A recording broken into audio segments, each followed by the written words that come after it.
Welcome to the Pencast video of exercise 6 of the module Spectrum and Fourier series. The signal x of t is formed from a signal v of t by amplitude modulation.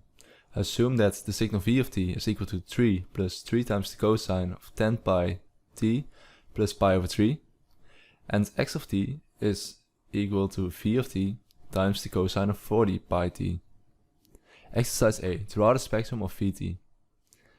As we can see, our signal v of t consists out of a dc, which is equal to 3, and the cosine term, which is equal to 3 times the cosine of 10 pi t plus pi over 3.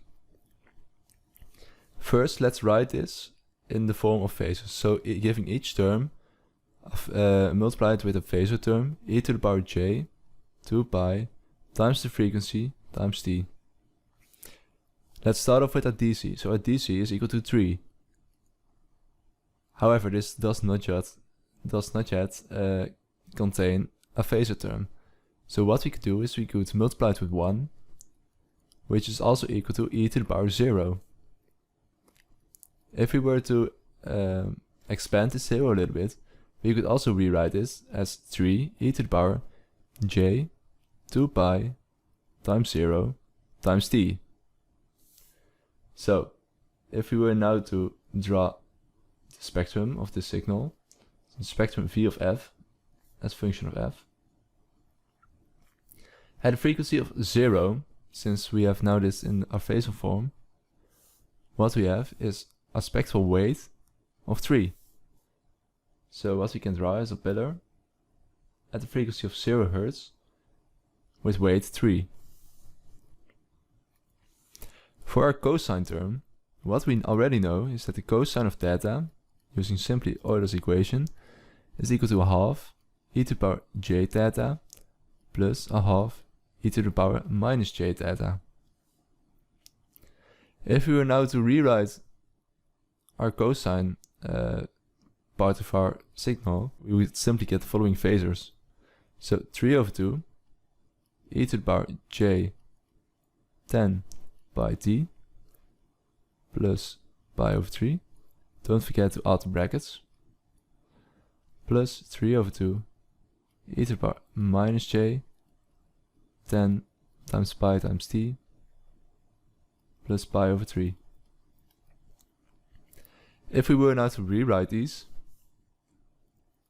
what we'd also get is 3 over 2, and if we would split the powers, e to the power j pi over 3 multiplied with a phasor e to the power j 2 pi times 5 times t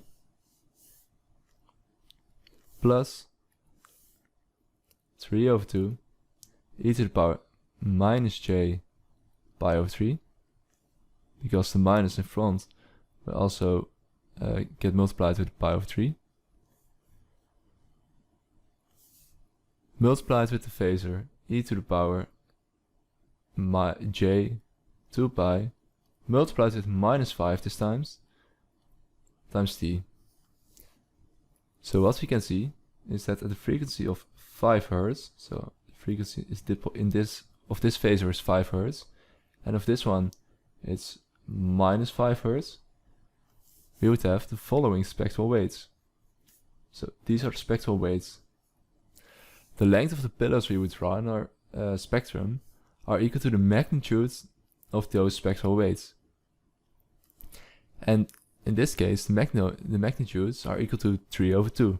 So the length of this pillar is half the length of the one at a frequency of 0 Hz.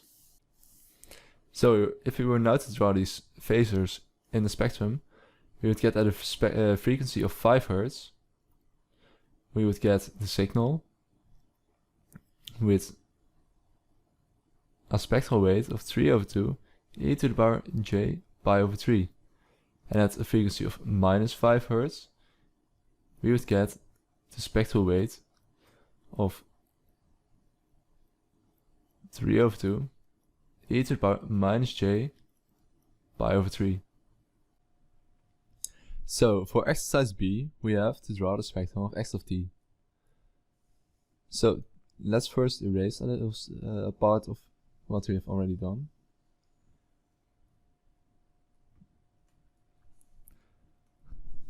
And let's start by calculating x of t. So what we know, x of t is equal to v of t times the cosine of 40 pi times t. In order for us to calculate this product, we have to convert both v of t and the cosine into complex exponentials.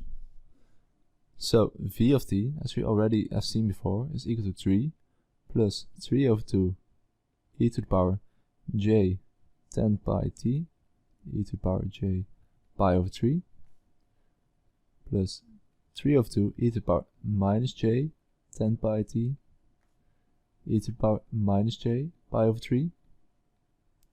So this is our signal v of t. And let's multiply that with the cosine of 40 times t.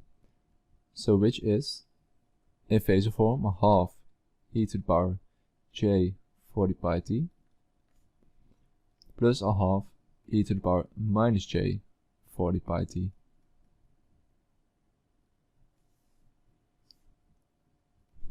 So let's start off with simply multiplying the 3 with the cosine.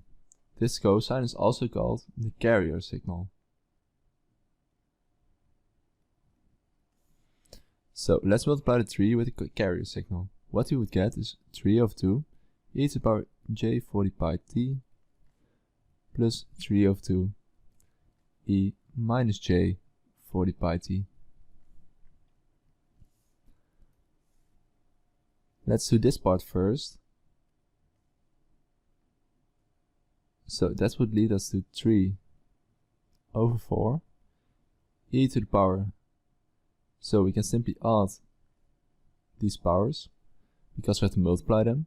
So that would lead us to e to the power j 50 pi t e to the power j pi over 3.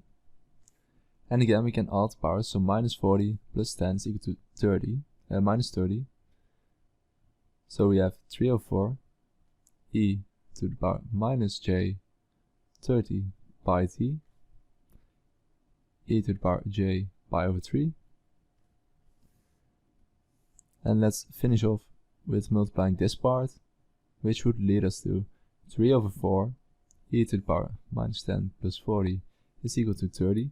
So j times 30 pi t e to the power minus j pi over 3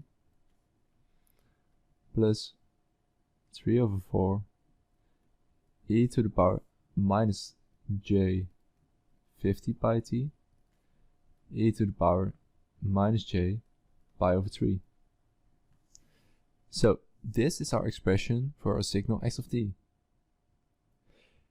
We can simplify this a little bit further by simply having a look at the frequency components. Now, if you were to have a look at these two parts, you would find that we can rewrite these two. So let's mark them with 1. And these both have a frequency of 20 Hz and minus 20. We can rewrite this as 3 times the cosine of 40 pi t.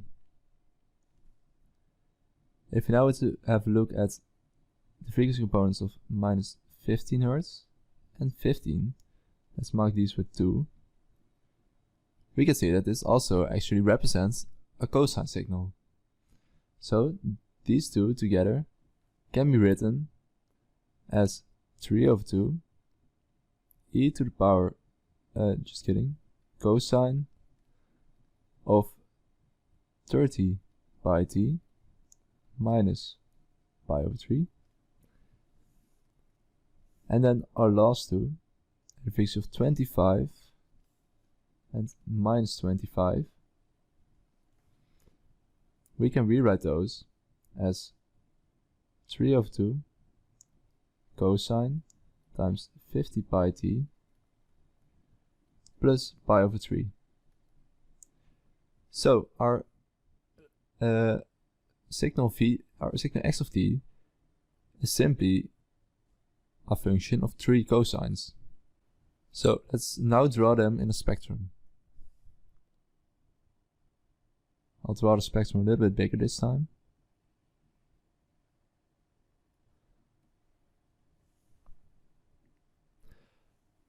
So if you were to have a look at this line we have written, at a frequency of 20 Hz, because you have e to the power j 2 pi times frequency times t, so in this case it's 40 pi t, so the frequency is 20 Hz. So let's draw that, 20 Hz, x of f is a function of f. We would have a frequency component with a spectral weight of 3/2. At a frequency of minus 20, so let's see, that's here, minus 20, we would also have a spectral weight of 3/2. Now let's have a look at the frequency of 25 Hz. We can see we have, it's half the length, so I should erase this. So at 25 Hz, we have a spectral weight of 3/4 e to the power j pi over 3. At minus 15 Hz, so minus 15, and again it's too long because it should be half the length of the spectral weight at minus 20 Hz, so 3/4 e to the power j pi over 3. At a frequency of 15 Hz, so it's around here, we have a spectral weight of 3/4 e to the power minus j pi over 3. And then finally, at a frequency of minus 25 Hz, so minus 25 Hz, we have a frequency of a spectral weight of 3/4 e to the power minus j pi over 3.